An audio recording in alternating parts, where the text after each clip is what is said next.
Welcome to this week's episode of Listen to Your Coaches. I'm your coach, Mike Wilkins, here with Coach Will Morrill. As always, well, actually, as sometimes, depending on what he's drank the night before, we've got our young Max Gerald back in the studio on the ones and twos, one headphone on, one headphone off, just laying down heavy beats. Still coming off of long bender. Long bender.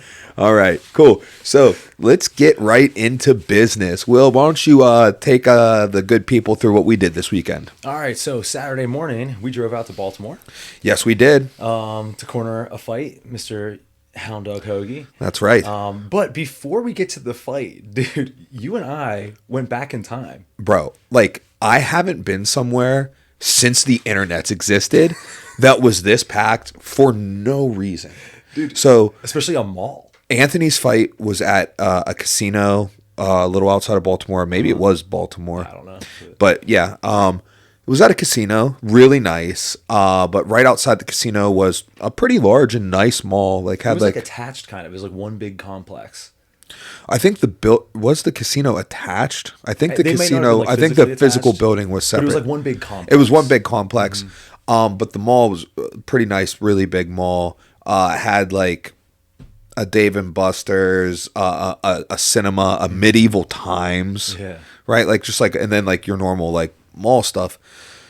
Dude, the entire parking lot was full. We're gonna go eat lunch. Yeah. We couldn't find a parking spot in the mall parking lot. Dude, it was crazy. Like, dude, like if you go to the mall parking lot now, you can pick up a game of roller hockey or something. You know what I mean? Like play some flag football. Like the parking lots are basically empty. Yeah. Like, dude, there was no spots. We're driving many lots over, up and down rows. Like it reminds me of parking at the airport where you're just driving up and down rows. Like, please let somebody leave. Like, you know, it was crazy. Dude, we were walking in and you looked at me and you're just looking at all these people and you're like, bro, it's crowded.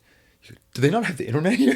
No, it was like, it felt just like that. It felt like I was like, oh, it felt like there was an event going on or something. Yeah, like right? a concert just let out and everyone's like, oh, we're at the mall, so let's just walk around or something. Or it was like a St. Patrick's Day, like a holiday, like thing was going on or something.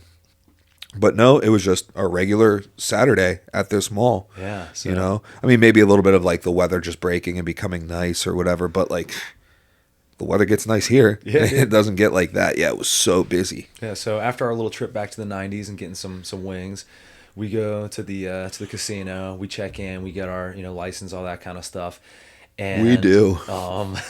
So first off, Shogun Fights was run very professionally, right? It was very professionally, and I think, dude, it looked awesome. Oh, dude. Like cage setup, production, the venue itself, perfect. Honestly, like the runners, like it was very tightly, and this is what I'm trying to get at. It was run too tightly in some ways, right? Yeah, a little too tight. So it's very normal for like if you've never been to like a local or any MMA show really, like in the hours leading up to it, for fighters to be in the cage and just like get a feel, right? Yeah. Just so they know how like big it is, what the mat. Yeah, feels get a feel like. of the mat on their feet. Yeah, see the crowd, see how the lighting is, just like feel it out, right? So, we just finished getting our license and everything, and we have like, I don't know, like an hour until we're actually going to do anything, like wrap hands, get warm, anything. So we're just hanging out, and it's like, yo, I want to go and check out the cage. And we're like, all right, let's go. And depending on what state you're in, sometimes to leave like the area that you're in, you need to have a commissioner with you. Right. And the idea is so that you don't go and like shoot test or like. Yeah. I mean, we're very aware of it. We've fought in many under many commissions that is like the rule, right? Like you're being observed. Once you enter the locker room at a certain point in time, you are now under observation.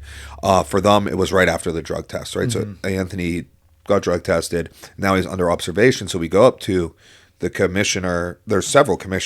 I don't know what they're called. Are they called inspectors? Several people who work. Really? No, I thought there is a commissioner. Right, yeah. I'm not sure. I don't know. But we go up to the person who, is in charge of Anthony. And we're like, we want to go fill up the cage. And he's like, all right, cool. You have to take that elevator. And we're like, okay, so we can go up. And he's like, yes. So we go up. As soon as we get up there, they're like, what are you guys doing here? Where's your commissioner? And I'm like, he's downstairs. He has to be with you. And I was like, you should tell him. You should tell him. Because he told us, he put us in the elevator to come up. So I guess You guys don't know, but you should tell them. And dude, it's a hilarious thing for me because like we've been in a fair amount of these issues where like if I was just like me and like a fighter, I would be upset with that guy and I'd be like, hey man, like the commission told us we can do this, like it's fine. Also, we're literally in the cage, right? Like you can't. They're set up too. Like the freight elevator brought you right up to the ramp, which brought you right into the cage. So you're essentially in the same bubble, right? That you've been in, like, and you can't like leave the cage and then go. Right. Like the cage is in like a bubble. It's like a fenced in bubble as well, like around like the sides of the cage. Like you can't just like pop out into the crowd and then run to a back room or anything. Right, we're all just standing there. So like if it was just me, I would have been like annoyed and like said something like, hey man, like, you know, the commissioner told us it's okay, like talk to him, like whatever. And like Ant's waiting, like, should I get in the cage? And I'm like, yeah, dude, get in the cage. We're not doing anything bad. Like, who cares what they say? Yeah. But dude, I can see you getting mad and you're like starting to like mouth off to this dude a little bit. I didn't mean to. I'm stuck in this conundrum where like I want to be mad at this guy, but also I find it hilarious now. And I'm like, what's gonna happen? Well, yeah, he was like, you can't be here without a commissioner. And I was like, I know. I was like, we asked the commissioner to come with us, and he said, oh, go ahead without me. It's fine. You know, and now you're telling me that that's incorrect, and you're yelling at us, right? Which is the incorrect thing to do, Yep. Because we are following direction from your peer, right? Someone you work with. So it sounds like you guys need to get on the same track, and until you do, we're gonna be right here. So, anyways, that aside, overall, I'd rather they be a little too strict because we started pretty much right on time. Yeah, the show was very smooth. Professional. They had very runners. They had these little like cubicles lit green and. We did have a little bit of a misunderstanding. The cubicles were scary. They put us in these cubicles, like, so they bring you up the elevator. They put you in like, they're just curtained in they're curtained in like little squares, and it's all black in the back, no lights, but they have like neon lights, right? Blue in what is the blue cubicle, red in what is the red cubicle for red and blue corner. And it was like, dude, it felt like a haunted house. That's like Luke was like, I feel like I'm in a haunted house. Yeah, I'm like, dude, I do too. And like my shoes, I was wearing like white and pink shoes. They were like glowing under the black light. I was like, oh, that was pretty cool, pretty trippy. And then we confirmed with whatever the commission representative who is escorting us to the cage, and they seem to be very strict here in Maryland. So like normally I put Vaseline on my glove, right, like in between my thumb and pointer finger on that webbing there. Yeah, on the webbing, because then I rub it and then I apply it to my fighter in front of the inspection, in front of the referee who is doing the inspections. So I, rather than throw it on my glove in the back, I ask him, I go, there's a lot of shows, there's like the UFC, there's a cut man who works for the promotion or maybe the state, I don't know, probably the promotion, who will apply the grease for you, right? And in those instances, I don't need to bother getting grease on my glove, getting ready to grease up the fighter. But in some instances, we're not. So I asked, and he goes, oh no, there's someone there that'll grease it. We get up there, no one there. And then also the ref just stared at us like, all right, are you going to grease them? And I was like, I was told that, by, again, somebody who you're working with, that somebody else is going to do this, and we're not allowed to. All right. We're scrambling. So now I'm just like, all right, I don't say anything. I'm just like, okay, I just get the grease, I throw it on there, give them the good old mask area treatment, and then we're ready to rock. And it's funny because, like, again, that probably took an extra, 30 seconds. But, in the moment, you start sweating on the inside, and you're like, oh, this is taking forever. No, I started taking my time, remember? I was like, oh, cut that off, right? Yeah, and I was like, get right. the scissors. And they're like, grease them up. And I'm like, let's get the scissors first. Let's make sure everything's where it should be. This is on our time. Yeah. So, anyways, overall, Shogun fights super professional. Highly recommend fighting for them. It was... Generally speaking. Let me kind of run a little more. I was actually surprised. Like, I felt like it was slightly it was organized chaos a little bit because I don't know how many shows happen in Maryland, right? Yes. So if you take the PA commission, for example, dude, they're doing, first off, for sure, shows every weekend. Most time, multiple shows. Right? They're probably got 2 shows, maybe a night, like Friday, Saturday. They're probably running, PA's probably running 4 events a weekend. Yeah. I bet. So they're very busy, but reps on reps on reps, right? They show, it's nothing. it's nothing. Up another day, Yep. right? Another day, another fight. You know, you could tell Maryland. I don't think they put on nearly as many because they didn't seem as buttoned up in that area. Right. But like, I don't want to say that they weren't professional. They just weren't like as. It just didn't seem like they'd had the reps. Yeah, it just didn't feel as like secondhand to them. And then I come to find out that they don't have amateurs Right. in Maryland. You're not like they don't sanction amateur MMA. And if you don't sanction amateur MMA, that means you're only having pro only shows, which, you know, obviously Smaller pool. Less fights. costs a lot more money, things of that nature. Which also, I think it's important to point this out too, because some people listening might not know this, but like the commission is a state government, yeah, like based, what's the word I'm looking for? Like oversight committee, essentially, like to make sure that fights are made fairly and that things are done safely and yada yada, right? Yeah. And then that's different from the promotion, who are the people who actually put the fights on and make, you know, the matchups and, you know. Yeah, dude. The other thing is they don't follow the unified rules. Oh, dude, yeah, that was bizarre. Yeah, they were like, yeah, so we don't follow the unified rules here. Yeah, the rules that we all agreed on to keep the sport the same from state to state. Yeah, we're just like, nah, not us. Like, we're gonna do the old rules. So We're gonna do the old rules. 3-point stance. Yeah, you know all the rules that have been recently adjusted to improve the sport for athletes, spectators alike. Yeah. Nah. Yeah, 12-6, still illegal. Nope. Oh, downed opponent, anything that's touching the mat. Okay, hold on. Also, I've been dying to get into the fight, but is it just me or when that ref came in? First off, the ref gave a rules meeting to the red locker room, which is separated by us By a curtain. from not even like a thick curtain, by like a 1 millimeter curtain that we could clearly hear through. And then he comes to the other side, starts giving the same speech. I'm like, brother, we just heard you. We were just in this meeting. Also, is it just me or was that ref staring at you and me and he kept pointing at us? Yeah. And I was like, dude, why I've done this so many times. You don't need to like single me out here. Honestly, probably some of the most experienced in that room. Yeah, right? probably. Like, But anyways, okay, so through all of that, we get to the fight itself, right? Ant had a great warm-up. We walk out. He gets in the cage. Round 1, Ant comes out. He's moving well, outstrikes his opponent, lands a couple big shots, and then boom, in on a double against the cage. Good double. Finishes it. Takes Top position, stands over him in a top guard, uses strikes to force the turtle, takes the back, one hook at a time, gets both hooks in. Perfect. I look at the clock because I want to see how much time we have to work from the back.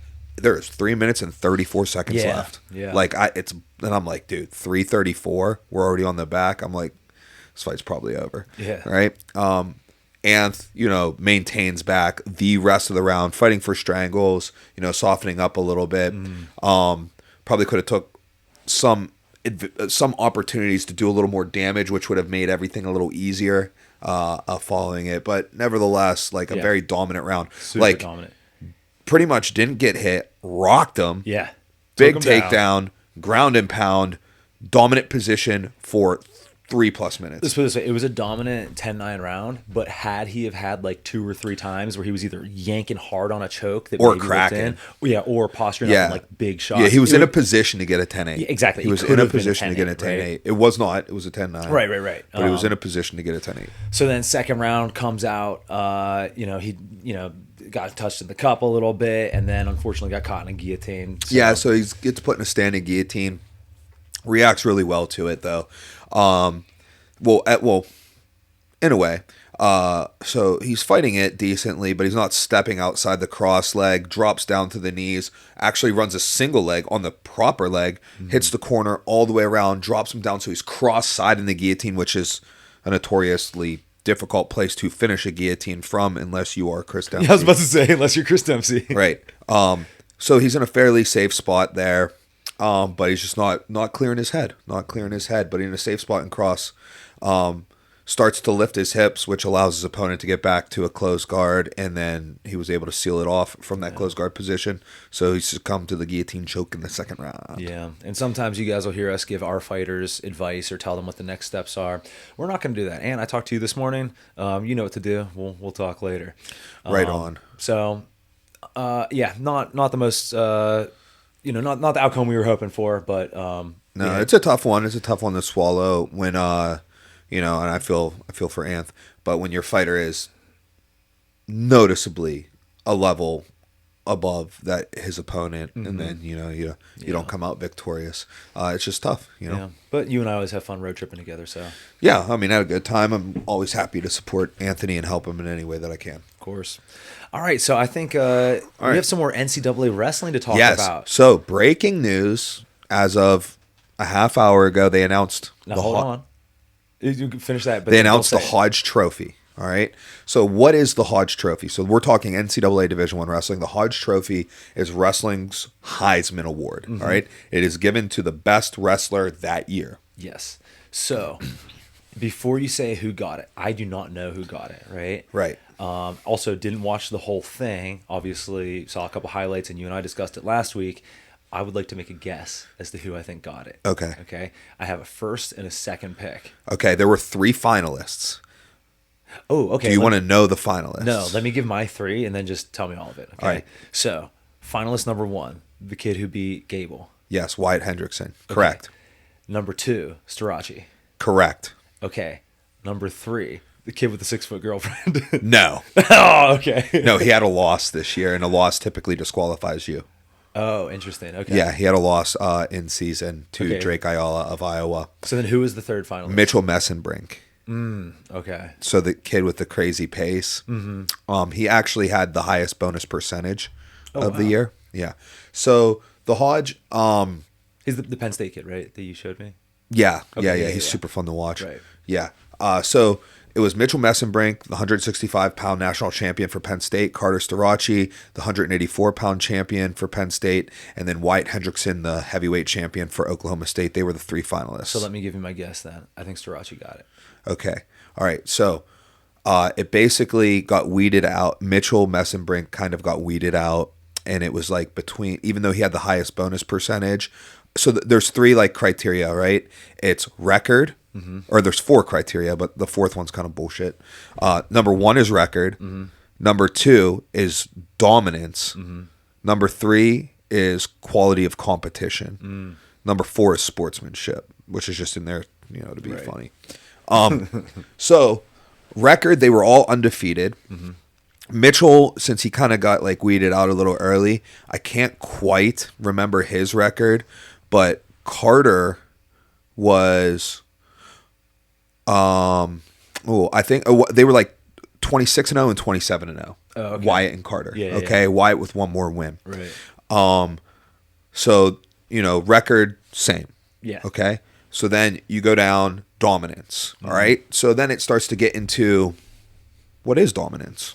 What does that mean? So you as like an outsider, and Max, feel free to chime in on this too. What do you think dominance would mean in wrestling? I would say kind of what you said about, what's his name, Messenbrink? Yeah. I would say kind of like his style, like who's getting the most, majors, pins, etc. Yes. I would agree with that. Max, will you feel the same, I'm assuming? I would say, yeah, similar to that, like pins, and also just not having like points scored against you. Oh, I really like that. I really like that. Yeah. So let's talk dominance here. So we've got Carter Starachi, who went 27-0, had an 85% bonus percentage, which means that he majored, tacked, or pinned 85% of his opponents. He had 7 by pin. Okay. And then we've got Wyatt Hendrickson, 27-0, who had an 81% bonus. And so a little less bonus, but he had 13 by pin. Okay. Now, you put some other things like into the equation here. Okay. Some things that you could put in the equation, like let's start with Max's, like defensively. Carter Starachi had not been turned, so his back had not been faced to the mat the entire season, and he was taken down once the entire season. Wow. Okay. Wyatt Hendrickson was taken down at least 3 times, and he had been turned. Okay. Okay, so defensively, the dominance, you would lean Carter. Yeah. Right? And offensively, you kind of got like a weird like mix here because Carter Starachi had 85% and Wyatt had 81%, but Wyatt had 13 pins Right. to Carter's 7. So there's a thing called a dominance score. So In a dual meet, if you win by decision, you score 3 points for your team. If you win by major, 4 points. By technical fall, 5 points. And by fall, by pin, 6 points. So what they do is they take all the matches and they assign those points to it. And then they divide it by the amount of matches, and that's your dominance score. Right. So if you pin everybody the whole year, you get a 6 dominance score, which is like, you know what I mean? Yeah. If you win all your matches by decision, you have a 3 dominance score. Carter's was 4.77 and Wyatt's was 5.12. All right.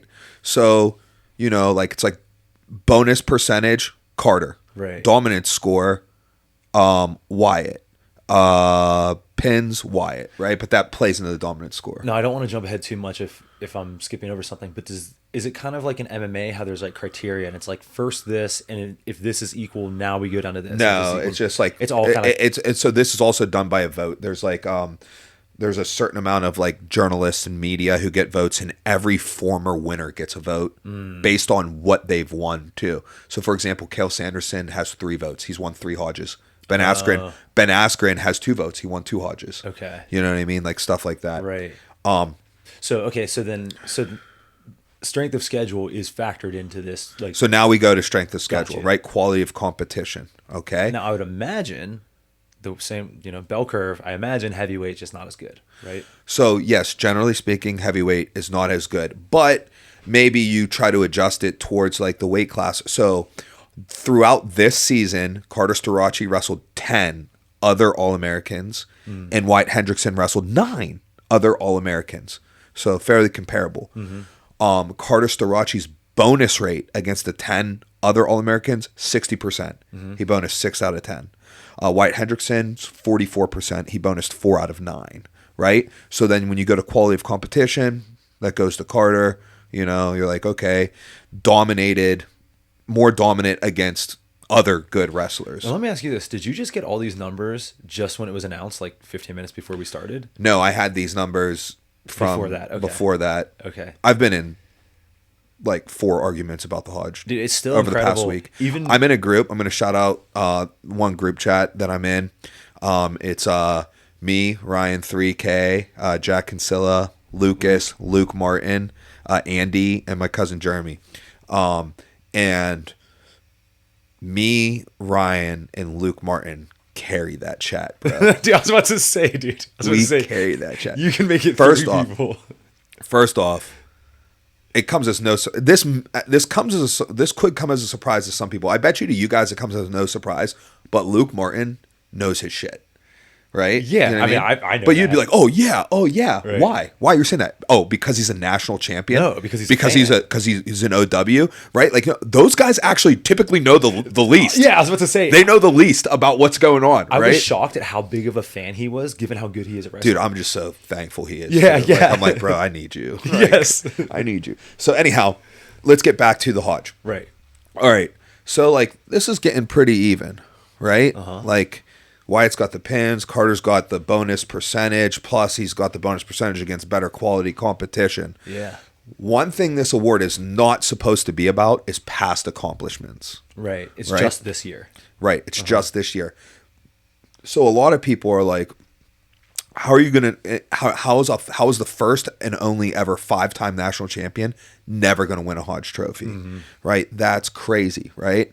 And then some people are like, Wyatt Hendrickson upset Gable Steveson. How's he not gonna like he should win the Hodge? And it's like, guys, we're not supposed to use past accomplishments here, right? Which I think you should. I think they should factor in a little bit, especially when it's this close. Like, how close is this seeming? Yeah, of course. Like, dude, they this should is factor great, in, by the way, dude. That's what I was trying to say. So these people, so there'll be people who I'll be like, bro, he's a 5-time national champ, bro. Like, and I got more on that, and they'll be like, Wyatt beat Gable. You can't use that. But then they'll go, Wyatt beat Gable, and I'm like, what's that matter? He beat a dude who took second at NCAAs. Yeah. That's chill, right? Yeah. He's an Olympic champ.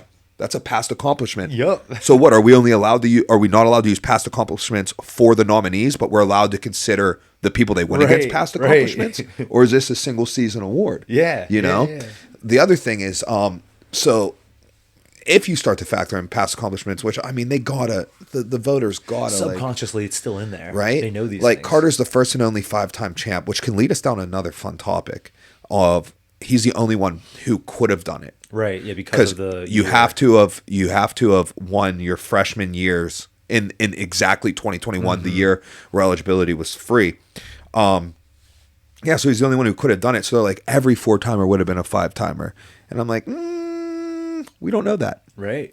We don't know that, because if you do that, you have to go and look back. You got to be like, okay, so what they'll do is they'll go, this is off the Hodge topic. Should I come back to this? No. Keep it going. So what they'll do with that is they'll go and they'll be like, okay, you'll look at like Kyle Dake, right? And they'll be like, okay, who won it the year after him? Because that would have been his 5th. Would he have won it? And it's like, oh, it was David Taylor. And it's like, all right, well, he did beat David Taylor the year prior, so that's kind of, but like that is a dicey match. But yeah, like let's say it, all right, cool. And then it's like, okay, Aaron Brooks won it. Who won it the year after? It was like, oh, it was who did win it the year after? That's this year. Oh, it was Stephen Buchanan. Would he have won it? Yeah, probably would have won it, and stuff like that, right? So you can look at those. But then what no one's talking about, that I think I'm the only person talking about, you got to go look at their freshman year. Who would have still been there? Oh, yeah. Right? Like if everybody's got 5 now, well, their freshman year, did a senior graduate the year before who would have stopped them from being a freshman national champ? Right. And therefore, then they wouldn't have been a 5-timer. Yeah. You know what I mean? So I went back and looked at it, and I kind of think they all still would have been a freshman national champ, except for potentially Kyle Dake. He would have had 2-time defending champ Jay Jaggers. Right, he graduated. His senior year was the year before Kyle Dake's freshman year, and he just won his 2nd in a row. Right. So that is one of contention. Yeah, well, that's interesting too, because like also we see big upsets like Gable or exactly. And Spencer didn't win his last one. Yep. Dan Gable, Spencer, right? Like they're all timers, and which one did they not win? The last one. Right. Well, Gable didn't win his freshman. And also, correct me if I'm wrong, didn't Brock Lesnar lose one that he was like supposed to win, or I don't know if he was supposed to win it that year or not, but he lost to Stephen Neal. Right, the guy in the 1999 NCAA finals, yeah. But yeah, no, that is an interesting. It's interesting, right? I'm glad you brought that up. Back to Hodge, all right? My vote and pick would go to Carter Starachi, right? All things being even, the dominance, he had a higher bonus percentage, which I feel like kind of gets wiped by Wyatt Hendrickson having a higher dominance score. Right, but then when you factor that against the quality of competition. Then when factoring against the quality of competition. From this season, now I'm starting to lean Carter. Yeah. And then Max, genius he is, bringing up the defensive portion, right? Carter giving up 1 takedown the entire season, never having his back shown to the mat, versus Wyatt giving up 3 and having been turned. Right. So that pulls away from dominance for me. And then I would say so that would give my vote to Carter on this. And I also think it's crazy. Like, granted, he's a 5-time national champion. And everybody else only had a chance to be a 4-timer. But there's been 2 wrestlers in NCAA history to go undefeated for 4 years and win 4 national titles, and he's one of them.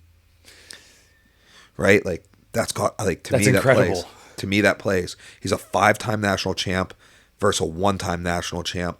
He went undefeated 4 straight seasons. Right? He lost 2 matches his freshman year.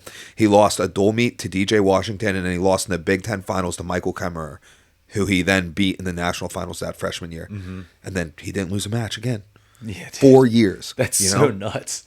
Other than a medical forfeit, which he didn't wrestle in a tournament due to an injury. It's just crazy where Wyatt Hendrickson had 1 undefeated year, and that's this year. So is it safe to assume? Yeah. Oh. Yeah, Wyatt Hendrickson won the Hodge Trophy. Congratulations to him, great American hero. You are aware that he's a member of the Air Force. Yeah, he's an active member of the Air Force, and he just spent this 1 year at Oklahoma State. He'll be spending the next 3 years there, wrestling in the WCAP program, World Class Athlete Program. That's where the military, where their job is to be an athlete. And then after the 2028 Olympic season rolls through, he will then go do his 5-year commitment to the Air Force. Yeah, but congratulations to Wyatt Hendrickson. Yeah. And it's I'm bummed that Starachi didn't win, but I'm also I don't want to take here away goes something crazy. So, Yanni Diakomahalis, Aaron Brooks, Carter Starachi. All right? All of them 4-time, between them, 13 NCAA championships, right? Yanni Diakomahalis, Aaron Brooks, both 4-timers, and Carter, the only 5-timer. Between them, 1, 2, 3, 4, 5, 6, 7, 8. 8 losses between them. That's in 13 nuts, years. dude. 8 losses between them, right? 1 Hodge Trophy. Dude, that's so nuts. 1 Hodge Trophy. Bro, it's crazy. Oh, but yeah, that's Hodge talk, and that wraps up the NCAA wrestling season. Wow. I mean, I could go deep on some portal stuff, dude. This shit's getting crazy out here, but I think we should move back to MMA. Yeah, dude, with that said, though, when we talked about, like, we were going to talk about the Hodge, I was like, all right, cool, you're going to explain it, and whatever is what it is. Dude, you killed that. I was on the edge of my seat. Like, dude, here we are. Hopefully, you know what you guys should do, what everybody listening should do is just become a diehard fan of NCAA wrestling. It's so sick. It's so sick. Imagine MMA had like a season. Right? It was like, oh, for these 4 months, every fighter, it's kind of like the PFL, but imagine you could fight like twice a week every week for 4 months. Yeah. And you could really narrow it down. Like these guys are like imagine having 27 fights in 4 months, you know? Yeah. Like you could, and then finishing it with a national tournament for the champion. Well, okay. Also, right? The storylines that would unfold throughout that season are crazy. The other thing that's cool about it is like, and it's interesting why you're so into wrestling and I'm into. I really like wrestling. Like again, if I had unlimited lifetimes to get into sports, wrestling's definitely in the top. At least in the top like 6 or 7 like combat sports that I'm like I would totally get into that. Right? Like I love wrestling, but there's just other things ahead of it. Where was I going with it? Oh yeah, but it's interesting that you're so into wrestling and I'm into like MMA and like some other Muay Thai and whatever. Like as the high up combat sports that we like, because I like fighting, you like sport, right? Yeah.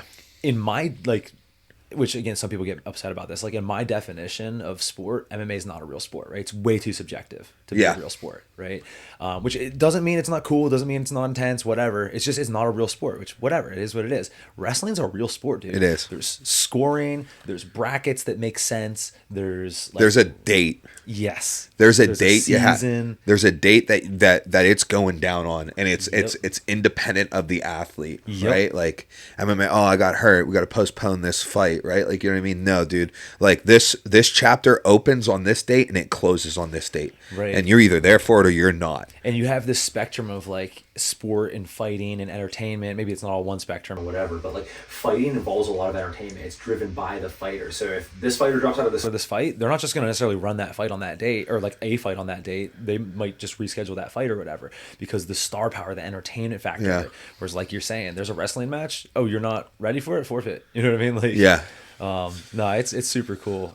I would definitely recommend anyone who hasn't seen like a dual meet or maybe watched some like NCAA finals or anything like that, definitely check it out. It's very cool. Yeah, for sure.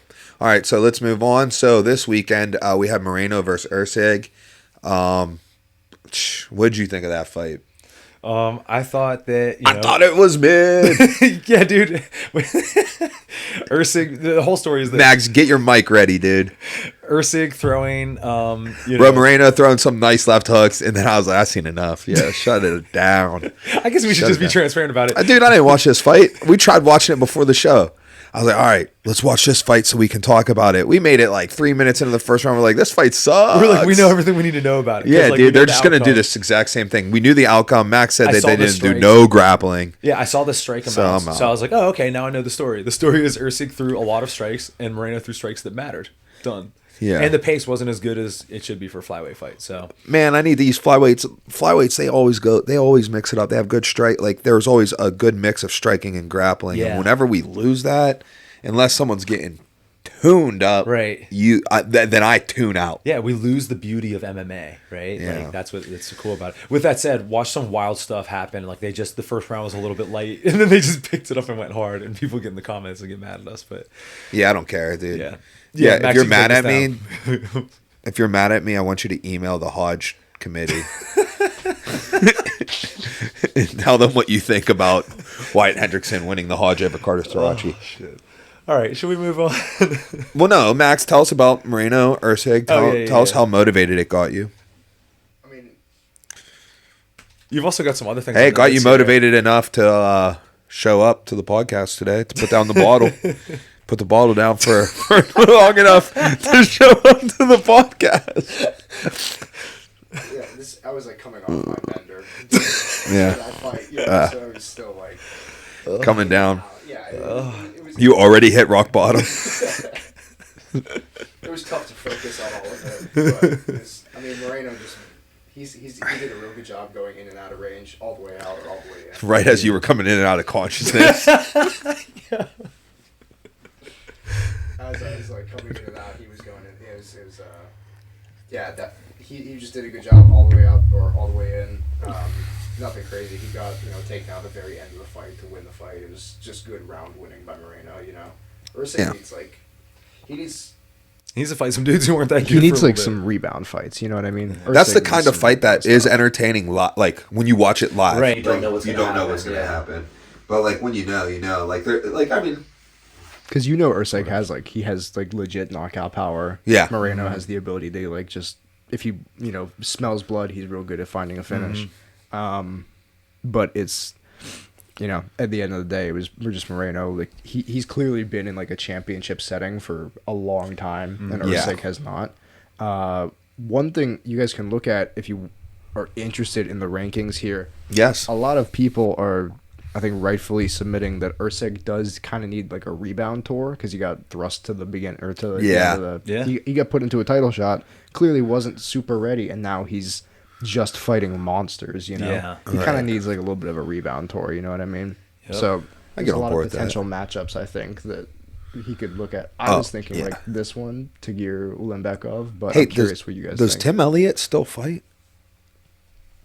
I don't know. I kind of think he might not. I haven't heard anything about him. I think he retiring. told me he did. Isn't Tim Elliott? I think Tim Elliott was like, "How am I still ranked?" I think he tweeted. He was like, "How am I still ranked?" Isn't He's he like, like late 30s? Tim Elliott probably. I swear he's been around forever. But Yeah, who he's do you think 38. Steve Ursh should fight? 38? 38. Wow. Oh At wow, flyweight, what a that's G crazy. at flyweight, man. Respect. For real.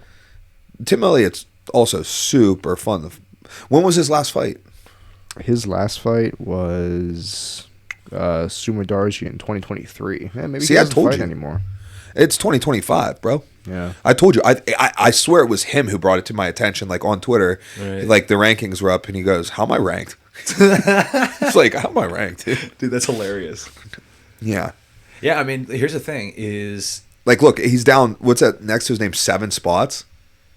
No, that's No, just it's 1. Oh, that's from the last. But ranking. that just shows you how much inactivity there is in the flyweight rankings. You know? Yeah. Dude, I mean, honestly, that's a good thing for Usyk, too, because now it means that he could potentially become the gatekeeper for rankings, right?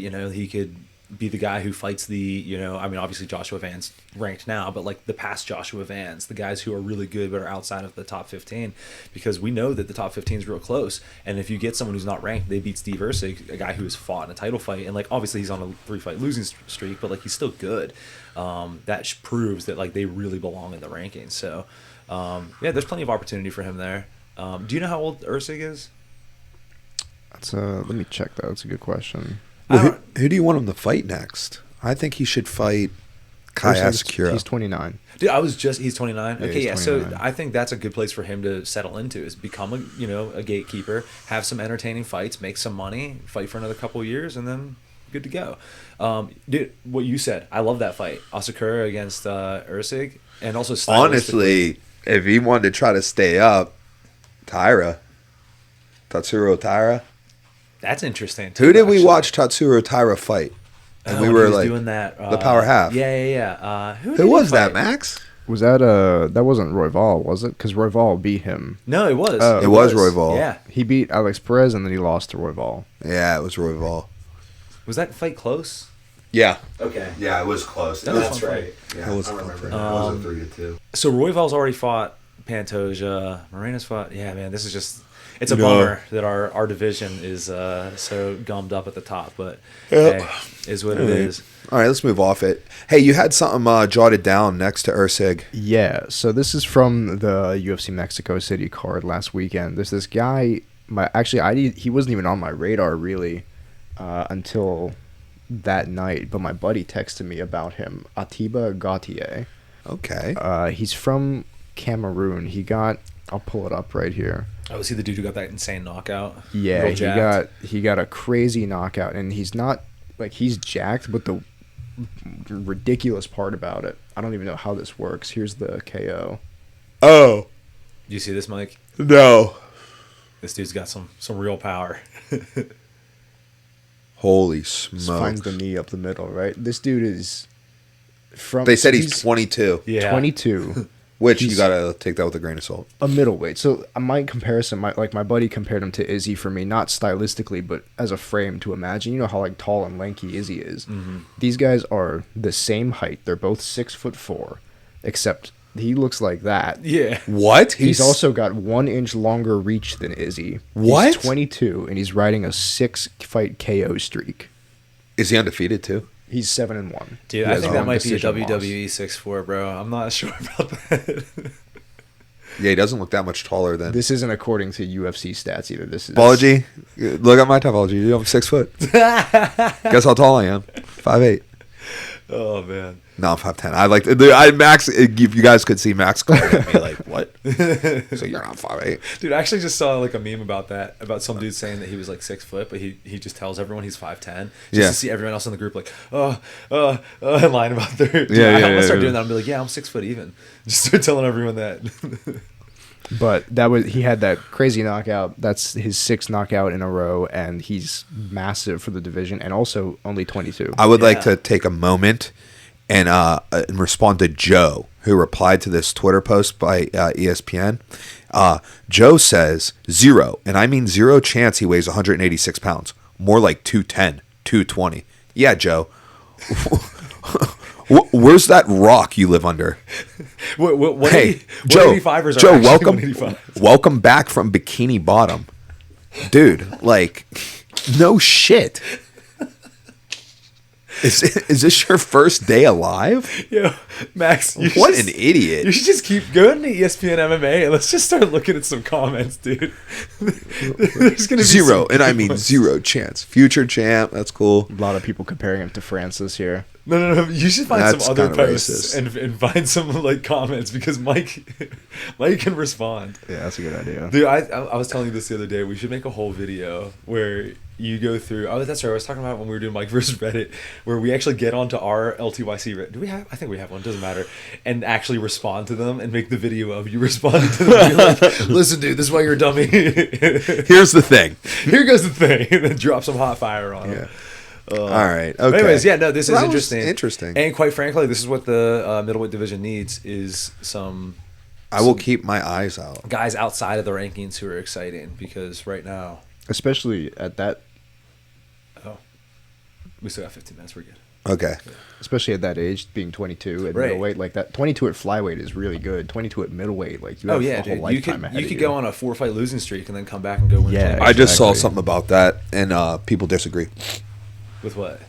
I can't remember who it was, but like a prominent UFC person was like he disagrees. Like if you get in younger, you're just gonna get spit out earlier. You know?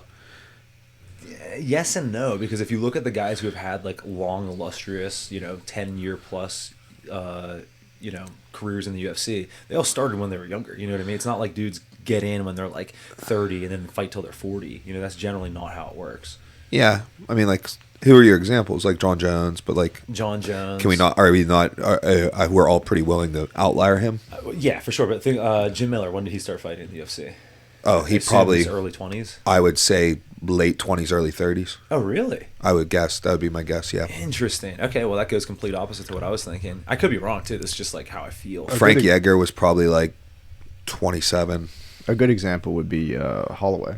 Holloway's a good He made his example. debut when he Yeah. was, 20? Yeah, Holloway's a good example. Mm-hmm. Um, I mean, just start spitting on guys who have been in the UFC for like 10 plus years, or around. there. Poirier, Poirier, yeah, he was probably like around 23. when he got in. I'm trying to think who else are the Cowboy, and we can count WEC. I don't know. I don't know. I With would Cowboy, imagine. when was he it's fighting in gotta be- WEC? Like, was he was fighting in there in like 2008, 2009? Yeah. Right. He's like what, 41 right now? Wow. Okay. Yeah, maybe I'm wrong about that, You know. but Oh, that's interesting. And plus, I mean, it's hard to do right now. I mean, I'm just saying somebody's opinion. They were like, yeah, like, you're gonna get a lot of this dance. Like, there's a finite amount of like you're getting the same window. You're just using your window earlier. Well, and also there's something too, like if you go in too early, and then sometimes you're not ready for it, and then you have to learn hard lessons while taking damage or something like that. At that level too. Yeah, I bet there's probably a sweet spot. I bet it's probably like if you get in between the ages of like. I bet you that the age is different on weight class as well. Oh, for sure. I bet like if we average it, we know that. I mean, like look at heavyweight. You can, dude, heavyweight. You'd be 34 and be like, you got time, brother. Oh, dude, yeah, you're you young. got time. Yeah, Arlovsky was still winning fights in the UFC after 20 years at like 45 or whatever, like. Yeah, and even Hay started at 25. Yeah. No, I'm making that shit up. I don't know. All right, cool. Let's move next. What are we talking about next? Well, hold on. We haven't gone over picks recently. Should we look at? Yeah, let's pull up our picks. Oh wow. Oh, no, that's honestly surprising. You're going to use this to segue into the unit? Yeah, I am. All right, so current record, I'm in last place, 21, 23-1. Will's in first place, 24, 20-1. Max in second place, 23, 21-1. The most recent card, we took bets on Brady, Leon, Jan and Olberg, and Gunnar and Kevin Holland. The big difference here was Kevin Holland beating Gunnar Nelson. Really, that was a poor pick by Max and Will. Dude, I was going to say, you honestly have the better choices. Yeah, it's just like, it was upset. You know what I mean? Yeah. Like, basically, it's like this. It's like, if we went into NCAA wrestling championships and we're like, who's going to win heavyweight? And you didn't pick Gable, right? Like, you're like, I picked Wyatt. It's like, that wasn't, like, it worked out, but that was a bad pick. You got the wrong result from making the right decision. Yeah, dude, it's crazy. Going with my heart, bro. It's been working out. Yeah, I don't know. It's all dumb. So here goes what we're going to do, though. So for a new segment, we're going to be working into gambling because we love to gamble. Well, I actually do. The other two, Max is kind of medium on it. Max, do you medium on it? What are you? How do you? Are you lukewarm? What are you on gambling? I can say you're 21 now. Yeah, I'm an avid partaker of throwing away my money on fights. Yes, dude. Think about it. In this past like week of Max being 21, he has gone on a crazy bender. Became a deadbeat dad. Took out a cash advance for his FanDuel account. Hit rock bottom. Came out of rehab, and now he's back here, all within the past week. It's been a wild ride for young Max here. It's been crazy. Became a gambling addict. Legally able to gamble now for 11 days. Okay, so. Here goes what we're going to do. We're going to do another competition between the three of us in which we're going to start with 20 units, all right? And the reason we're calling them units is because that way it can be any denomination which you want your unit to be, okay? For example, maybe you're not really into gambling. Well, and you guys don't need to do this, but like just to say like, maybe your unit's $1. That means you only need a $20 bankroll to partake in this competition, right? And just be like, okay, yeah, like I put one unit on Moreno at minus 235, right? So it brought me back 0.65s of a unit, right? Like and stuff like that. That way we can, bet what our little hearts desire because my unit's probably going to be a little bit higher than your guys' unit. Because I can't get the blood pumping unless there's enough money going down. Mine's gonna be very low because I don't care. So just a unit of DraftKings for this is a lot. So we're all going to use DraftKings, DraftKings for this particular one. Is that okay with you, Max? Is that cool? That's fine. That's fine. All right. So we're all going to use DraftKings so that way we run the same. We have the same opportunity at the same odds. Now here goes the thing though. The odds change throughout the week, so picking a fight early or picking a fight late is also part of the game. So we're starting with 20 units. Now, hold on, let me ask you this too. Do we actually have to make bets? Because what if I start with 20 units and I made no bets? And you absolutely legal. Okay. Absolutely legal. I will partake. I'm not going to be that. Nope, that's absolutely a legitimate thing. So then what we're going to do is after International Fight Week. International Fight Week will be the end of it. Okay. We'll see who has profited the most units. And again, that's why we're using a unit, Right, because it's if I'm betting like $30 a fight and you're betting $1 a fight, then that's not fair, right? It's got to be, it's got to be in absolute terms. And what we will do in this to keep it, more like honest with the viewers, not with us, because I mean, like, money's money, we don't care. We're trying to make it. We will. How do you guys want to do it? We should post our bet slips before the fights. Yeah. We were talking about making a spreadsheet, and we can get a graphic going on socials. Yeah. We'll get it sorted. So we'll post our bet slips for the fights before the fights go down via our various socials, and then we will reference back to them on the episode that follows the fights that go down. And here's the thing, like Will said, like, he could just choose to, like, never bet. Right? So there might be a week where he doesn't bet. There might be a week where he does. Max likely will lose all 20 units in the first 2 weeks. Parlays only. That's a possibility. And also, since it's a competition, it does kind of skew the way that you might gamble it, right? Yeah. Because, like, we know that it's like the wrestling season. We know there's an end date. Yeah. Right? So, like, if, like, I'm like, dang, I'm down 10 units going into International Fight Week, I need to run a crazy parlay because I'm going to lose anyhow. What do I care? Right? I'm trying to win the competition too. Gotta go so I'm going down to lose swinging. anyhow. So I got to go down swinging. So I might run a crazy parlay. Yeah.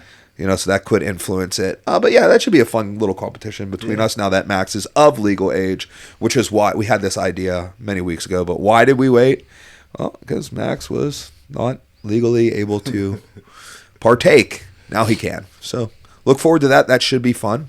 By all means, feel free to join in the contest with us. You can play against us in that contest, and remember, we're starting with 20 units. So rock that. If we pull like submissions from other people, whether it be gym, family, viewers, whatever it is, we can also mention those. Yeah, for sure. Yeah, would love it. Like send us like and if you want to play along with us though, right? Limit yourself. Like you're gonna have to, if you bet on other sports, like for example me, I bet on anything that I can bet on. So I'm going to use all my other non-MMA bets just to help keep track of the math easier. I'm going to do that on my FanDuel, and I'll just use DraftKings just for MMA up through International Fight Week. If you guys want, keep your own spreadsheet to compete along with us, like, go for it, But the proof is in the pudding. Yeah. Don't come at me with some post-dated bullshit. This will be exciting too. I hope some other people get involved because usually it's either us talking shit amongst each other, but if we have some extra characters, you know what I mean? That would be cool. I would love to talk shit to some people via like Joe on Twitter, for example. Yeah, Joe on Twitter. What a J. Yeah, throw that in there because you had it on last week and didn't mention it. No, I don't think you should mention it yet because it's not live yet. Oh, yeah, I'm gonna mention it, dude. It's too late. It's on his head, It's on my head. It was on the last week's episode. We posted a picture of Mickey rocking it, rocking the John. Yeah, right, real quick. Slotted that. Listen to your coach's cap. That's cheese on a board. You can get it off of our memorabilia store. That's going to go live a week before Easter. I mean, we'll get it up when we get it up. I can't make any promises. It'll get up when it gets up. Yeah. Clip it, Max. That's good. All right, cool. Hold on. Last thing we got to talk about real quick. So we had our own Max win a jiu-jitsu tournament this weekend. Max has committed his life to jiu-jitsu. He is now undefeated since committing his life to jiu-jitsu, and he has an open challenge out to any human under 265 pounds to a submission-only, no tapping grappling match, which means you have to let it break or take a dirt nap, baby. No, congratulations to Max. Max dominated the AGF, winning gold in his division. Congratulations to all Stout PGH competitors alike who went and put on the line this weekend at the AGF. Great tournament, and we are super proud to take part in. I do believe we won the team award as well, which is also, very exciting. Max, tell us how you felt you did, though. good. I mean, I didn't get any points scored against me. That was a big thing. That's why he was big about Carter Starachi winning the Hodge. Yeah, that's because Max is big about scoring points and not getting points scored. That's the name of the game. Yeah, for sure. I mean, being MMA, I was just kind of like learning the rules as I went, and I kind of looked at the rule book and I was like, all right, takedown, pass, get to either mount or back, and then work for a submission from there. Seems simple enough. So simple enough. That was the game plan both times, and that's what you should be doing in your fights: takedown, pass, mount, back, TKO or sub. Yeah, get that finish. Went well, definitely. Yeah. All right, cool. Well, congratulations to Max. Will, any parting words? I think that's all we got. Okay. All right. Well, again, as we said, we'll promise that this merch is going to be available the week before Easter, which is coming up. It's like April 13th or something. I don't know. We'll let you guys know. Just know it's coming. It's in the works. Buy your hats. Probably have some other stuff on there. There'll be some other stuff. Do you want to tell everybody else what's on there? I'm going to wait until it's a little further along. Closer to Easter. Wallet chains. That mall is wearing off on you, bro. Yeah. All right, that's it for us. We'll catch you guys next time. And we're out. Get your LTYC, your Hot Topic.